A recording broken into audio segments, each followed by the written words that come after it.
Vygotsky special test. Start करते हैं आज का सेशन। वाइगोत्स्की इस बार अगर हम देखते हैं, हर साल क्वेश्चंस तो आते ही हैं वाइगोत्स्की से, कई बार मल्टीपल क्वेश्चन आ जाते हैं, जनरली 1 से 2 क्वेश्चन आते हैं, बट जो अभी अगस्त 2023 का पेपर हुआ उसमें 3 क्वेश्चन पेपर 1 में डायरेक्ट हैं, अगर हम कंस्ट्रक्टिविज्म को हटा दें तो वो भी जुड़ा हुआ है, और 4 क्वेश्चन पेपर 2 में है। मतलब इस साल हम देख सकते हैं कि 7 क्वेश्चन के लगभग, तो 4 क्वेश्चन सिर्फ वाइगोत्स्की से हैं पेपर 2 में, 3 क्वेश्चन सिर्फ वाइगोत्स्की से हैं पेपर 1 में। तो आप समझ सकते हैं कि कितना इंपॉर्टेंट टॉपिक है ना। ये डायरेक्ट हैं, इनडायरेक्ट तो और 1-2 क्वेश्चंस आपको मिल जाएंगे पेपर में। लाइक शेयर सब्सक्राइब आप कर दीजिएगा जैसे जैसे आप लोग जुड़ते जाएं। स्टार्ट करते हैं। असर्शन और रीजनिंग, ये वाले क्वेश्चन से बहुत डर लगता है ना, लगना नहीं चाहिए, खत्म हो जाएगा धीरे धीरे। कल एक क्वेश्चन क्या था वाइगोत्स्की का जिसमें विद इन वाली बात थी कि विद इन ZPD जो है हेल्प मिलनी चाहिए बच्चे को, उस पर भी चर्चा करेंगे। आज बैच में कई लोग कह रहे थे कि कंफ्यूजन है उसमें, है ना। तो असर्शन क्या है, यानी अभिकथन क्या है कि interaction with more knowledgeable others such as teachers and peers can provide the necessary support and guidance to help learners develop their understanding and skills. यानी यदि शिक्षकों और साथियों, पीयर्स मतलब जो आपके क्लासमेट हैं बच्चे के, उसके दोस्त हैं, तो शिक्षक यानी टीचर्स और पीयर्स से जो हेल्प मिल रही है, या जैसे अधिक जानकार अन्य, जिनको हम कह देते हैं मोर नॉलेजेबल अदर, यानी जो आपसे ज्यादा जानते हैं, चाहे वो आपसे एज में कम है या ज्यादा है, कोई फर्क नहीं पड़ता। जैसे हो सकता है मैं ऐसा अज्यूम कर लेती हूँ कि CDP में ज्यादातर लोगों से मैं ज्यादा जानती हूँ जब हम डिस्कशन कर रहे हैं, तो ठीक है ना। जो लोग तैयारी कर रहे हैं, क्योंकि बहुत बार हम लोग डिस्कशन कर रहे हैं सालों साल से, कितनी बार 30 आउट ऑफ 30 भी स्कोर किया, तो वो सारी चीजें मतलब एक्सपीरियंस थोड़ा सा बेटर हो गया, तो मैं मोर नॉलेजेबल अदर काउंट करूंगी यहाँ पे CTET में जब हम बात कर रहे हैं CDP की, ठीक। तो मतलब एज में मैं हो सकता है आप में से बहुत सारे लोगों से छोटी हूँ, लेकिन क्या हुआ, उस एक पर्टिकुलर एरिया में मोर नॉलेजेबल अदर कहलाई जा सकती हूँ। या जैसे हमारे जो नई जनरेशन है, पुरानी जनरेशन, जो आपके दादाजी हो सकते हैं, आपके फादर मदर हो सकते हैं, आप एज में कम होंगे उनसे, लेकिन टेक्नोलॉजिकली फोन का कोई फंक्शन सीखना होगा तो वो आपसे सीख लेंगे, क्योंकि आप वहां मोर नॉलेजेबल अदर हुए, उस एरिया में आप उनसे ज्यादा जानते हैं, ठीक है ना। तो मोर नॉलेजेबल अदर वो व्यक्ति जो आपसे ज्यादा जानता हो, आपका टीचर हो सकता है, आपका दोस्त हो सकता है, आपका छोटा भाई बहन, बड़ा भाई बहन, कोई भी व्यक्ति हो सकता है। बस शर्त यह है कि वो आपसे उस क्षेत्र में ज्यादा जानता हो, ठीक है ना। रीजन क्या है, तो इन्होंने कहा कि जो इंटरेक्शन है ऐसे लोगों के साथ, जो टीचर्स हैं, जो मोर नॉलेजेबल अदर हैं और पीयर्स हैं, वो necessary support and guidance provide करा सकते हैं, लर्नर्स को हेल्प कर सकते हैं, जहां वो अटक रहे हो, किसी सब्जेक्ट में दिक्कत हो रही हो, तो इन लोगों से आप गाइडेंस ले सकते हैं, ये चीज हेल्प करती है। तो ये बात तो ट्रू है, इसमें क्या समस्या है, ये बात तो सही है ना। रीजन क्या है इसका, सोशल इंटरेक्शन इज अ की component of learning and development, यानी जो सामाजिक संपर्क है वो सीखने और विकास का एक प्रमुख घटक है। यानी जो सोशल इंटरेक्शन है, जो हम एक दूसरे से इंटरेक्ट करते हैं, जो आप कमेंट सेक्शन में इंटरेक्ट कर रहे हैं, जो मैं आपके साथ डिस्कशन कर रही हूं, ये सब क्या है, सोशल इंटरेक्शन का पार्ट है, सामाजिक अंतःक्रिया का पार्ट है, ठीक है ना। या आप अपने दोस्त से समझ रहे हैं कोई कॉन्सेप्ट, या उसको समझा रहे हैं, तो ये सब लर्निंग में हेल्प करता है। बिल्कुल सही बात है। इसलिए more knowledgeable other, teachers, peers, वो भी हेल्प करते हैं गाइडेंस में, तो ये बात भी सही है, और इसका रीजन भी सही है कि सोशल इंटरेक्शन हेल्प करता है। तो दोनों बातें सही हैं, और R इसका करेक्ट रीजन भी है, इसलिए B option is the right answer. 75% लोग सही उत्तर दे भी रहे हैं, ठीक है ना। क्वेश्चन नंबर 2 पर चलते हैं। तो अकॉर्डिंग टू लेव वाइगोत्स्की, यानी वाइगोत्स्की के अनुसार, फर्स्ट ऑप्शन क्या है, social factors influence language development but not cognitive development, यानी सामाजिक कारक भाषा विकास को प्रभावित करते हैं परंतु संज्ञानात्मक विकास को नहीं। यानी जो सोशल फैक्टर्स हैं, सोशल फैक्टर्स क्या है, मेरा आपका इंटरेक्ट करना, कोई डिबेट सुन रहे हैं आप टीवी पे, कोई पॉडकास्ट देख करके अपनी नॉलेज बढ़ा रहे हैं, या कोई इंटरव्यू देख रहे हैं, ये सब क्या है, एक तरह से सोशल इंटरेक्शन का ही पार्ट है ना। आप अपनी दादी नानी से कहानी सुन रहे हैं, तो वो भी सोशल इंटरेक्शन का पार्ट है। तो सोशल फैक्टर्स आपकी लैंग्वेज को इन्फ्लुएंस करते हैं बट दिमाग को नहीं, ये कहना गलत होगा, क्योंकि लैंग्वेज से दिमाग का विकास अपने आप होगा, ठीक है ना। वाइगोत्स्की कह रहे हैं लैंग्वेज क्या है, ग्रेटेस्ट टूल है ह्यूमन काइंड का, उसके संज्ञान के, उसके दिमाग के विकास के लिए। तो हम ये तो कह ही नहीं सकते कि सोशल फैक्टर्स से सिर्फ लैंग्वेज डेवलप हो रही है, बल्कि संज्ञानात्मक विकास नहीं हो रहा, सिर्फ भाषा विकास हो रहा है। अगर भाषा विकास हो रहा है तो संज्ञानात्मक विकास अपने आप होगा। भाषा विकास एक टूल है ना। Cognitive development facilitates language development, यानी संज्ञानात्मक विकास। कॉग्निटिव डेवलपमेंट क्या होता है, मेंटल डेवलपमेंट, जिसमें थिंकिंग, रीजनिंग, प्रॉब्लम सॉल्विंग, जितने भी काम दिमाग से होते हैं वो सब कॉग्निटिव डेवलपमेंट के अंदर आते हैं। तो कॉग्निटिव डेवलपमेंट से लैंग्वेज डेवलप होती है, जबकि उल्टा है, वाइगोत्स्की कहते हैं भाई लैंग्वेज डेवलपमेंट से, जैसे जैसे हम भाषा सीखते हैं वैसे वैसे हमारी समझ बेहतर होती है। अब मैं और आप भाषा के माध्यम से इंटरेक्ट कर पा रहे हैं, और आप देखेंगे कि जैसे जैसे सेशंस आगे बढ़ेंगे, या जो लोग कोर्सेज में भी हैं, या प्रीवियस वीडियोस भी आपने देखे होंगे, तो उस भाषा के माध्यम से हम अपनी समझ बढ़ा पा रहे हैं। आपकी जो समझ है इस सब्जेक्ट की वो बेहतर हो जाएगी, यानी आपका संज्ञान बेहतर हो रहा है किसके माध्यम से? भाषा के माध्यम से। तो language is a tool for cognitive development. संज्ञानात्मक विकास के लिए भाषा एक यंत्र का काम करती है। ऐसा नहीं है कि कॉग्निटिव डेवलपमेंट से भाषा का विकास हो रहा है, वाइगोस्की के अनुसार कम से कम, ठीक है ना? तो ये बात गलत हो जाएगी। Language development and cognitive development advance independent from each other, एक दूसरे से भिन्न है नहीं। जब हम पढ़ रहे थे टाइप्स ऑफ डेवलपमेंट, तो मैंने आपके साथ डिस्कस किया था बैच में जो लोग हैं, या फिर पुरानी वीडियोस अगर किसी ने देखी होंगी यूट्यूब पे भी, कि कॉग्निटिव डेवलपमेंट से ही जुड़ा हुआ है लैंग्वेज डेवलपमेंट, है ना? तो लैंग्वेज डेवलपमेंट और कॉग्निटिव डेवलपमेंट इंडिपेंडेंट नहीं है, अलग अलग नहीं है, जुड़े हुए हैं, ठीक है ना? तो ये कहना गलत हो जाएगा। Language development facilitates cognitive development, यानी भाषा विकास संज्ञानात्मक विकास को सुगम बनाता है। यानी यदि आपकी भाषा बेहतर हो रही है, जैसे जैसे आप भाषा बेहतर समझना सीखते हैं, बोलना सीखते हैं, यूज करना सीखते हैं, आप उस भाषा के माध्यम से इंटरनेट से सीख सकते हैं, किताबों से सीख सकते हैं, किसी से बातचीत करके, डिबेट डिस्कशन देख करके, सुन करके, इन्वॉल्व होकर के सीख सकते हैं। तो भाषा नहीं हो तो फिर हमारे पास क्या मजा आएगा जीवन जीने में? हम अपनी समझ को कैसे बढ़ाएंगे? फिर तो एनिमल्स जैसी स्थिति हो जाएगी। वो वाला एनिमल नहीं, रणबीर कपूर वाला, वो भाषा के साथ एनिमल है, बिना भाषा वाले एनिमल की बात हो रही है, ठीक है ना? तो भाषा विकास संज्ञानात्मक विकास को सुगम बनाता है, ठीक है ना? लैंग्वेज डेवलपमेंट फैसिलिटेट्स, मदद मिलती है संज्ञान को, हमारी समझ को बेहतर होने में, किसके माध्यम से? भाषा के माध्यम से। तो D option is the right answer, है ना? As per Lev Vygotsky plays a significant role in the development of conceptual abilities among children. Vygotsky के अनुसार बच्चों के संकल्पनात्मक योग्यताओं के विकास में महत्वपूर्ण भूमिका निभाता है। कौन? मतलब बच्चे के कॉग्निटिव डेवलपमेंट में या कॉन्सेप्चुअल एबिलिटीज में। कॉन्सेप्ट्स कहां बनते हैं?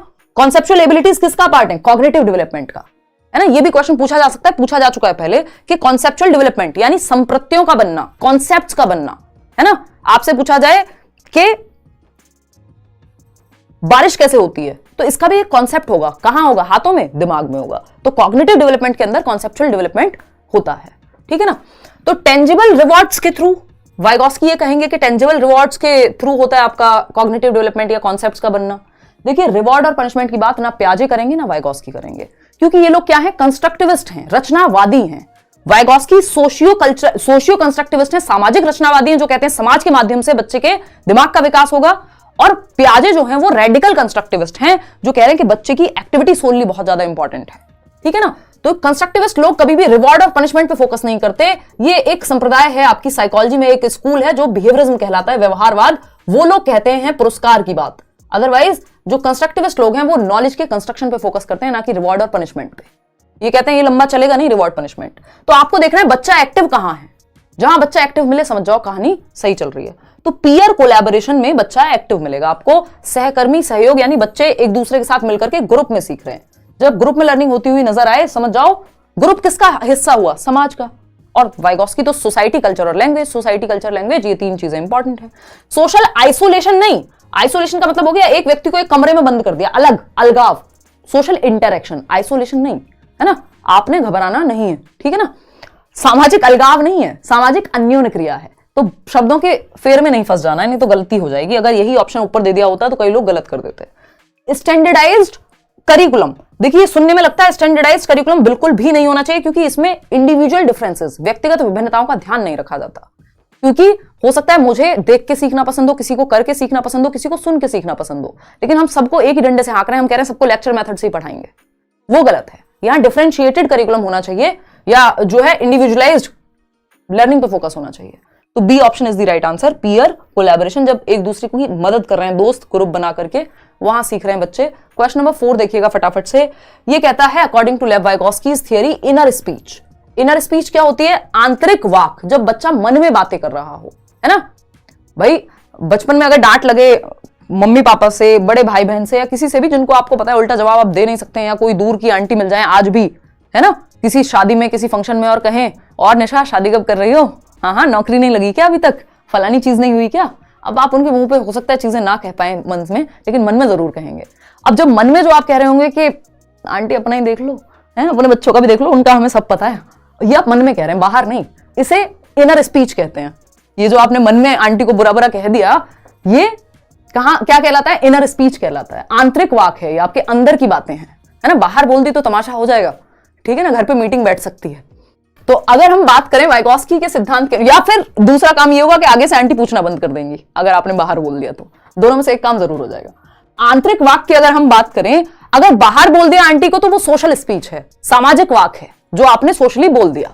अगर मन में बोल रहे हैं तो वो इनर स्पीच है, और आंटी को भी नहीं बोल रहे हैं और मन में भी नहीं बोल रहे हैं, खुद से बड़बड़ा रहे हैं, तो वो प्राइवेट स्पीच है। 3 प्रकार की स्पीच वाइगॉस्की ने बताई है कि शादी में आंटी को अगर आपने मन में बोला तो इनर स्पीच, क्योंकि अंदर है आंतरिक वाक। अगर सामने बोल दिया मुंह पे तो वो सोशल स्पीच का पार्ट हो गई, सामाजिक वाक, समाज में बोल दिया ना। और अगर खुद से बड़बड़ा करके बोल रहे हैं जोर जोर से, ना आंटी को कह रहे हैं ना कुछ, और मन में बोल रहे हैं, वो कहेंगे अच्छा क्या कह रहे हो बेटा, ये कुछ नहीं आंटी, वो प्राइवेट स्पीच है, वो आप अपने प्राइवेट स्पेस में बोल रहे हैं, है ना, तो वो निज वाक कहलाएगा। तो ये 3 प्रकार की स्पीच है, आज के बाद शायद आप ये नहीं भूल पाएंगे, ठीक है ना, ये अभी अभी ताजा ताजा आपके लिए बनाई है, याद रखिएगा। अगर हम बात करते हैं इनर स्पीच की, तो is a way for children to communicate with an imaginary friend. भाई इनर स्पीच जो है काल्पनिक दोस्त के साथ बात करने, फैंटेसी थोड़ी है। इनर स्पीच मन में बात कर रहे हो, मन में थोड़ी ना काल्पनिक दोस्त है ना, कुछ भी मत जोड़ देना, ये नहीं बनेगी बात। Is a sign of cognitive immaturity. क्यों भाई, ये तो बल्कि साइलेंट इनर स्पीच जो है वो तो सबसे हाईएस्ट है, 6 साल के बाद आ रही है, तो ये इमेच्योरिटी नहीं है, तो मैच्योरिटी का लक्षण हुई। फिर आता है C option, is a sign of developmental delay, यानी विकास में देरी हो गई है उसका संकेत है। नहीं भाई, सही विकास चल रहा है, इसलिए तो साइलेंट इनर स्पीच आई है कि अब वो मन में बात कर सकता है।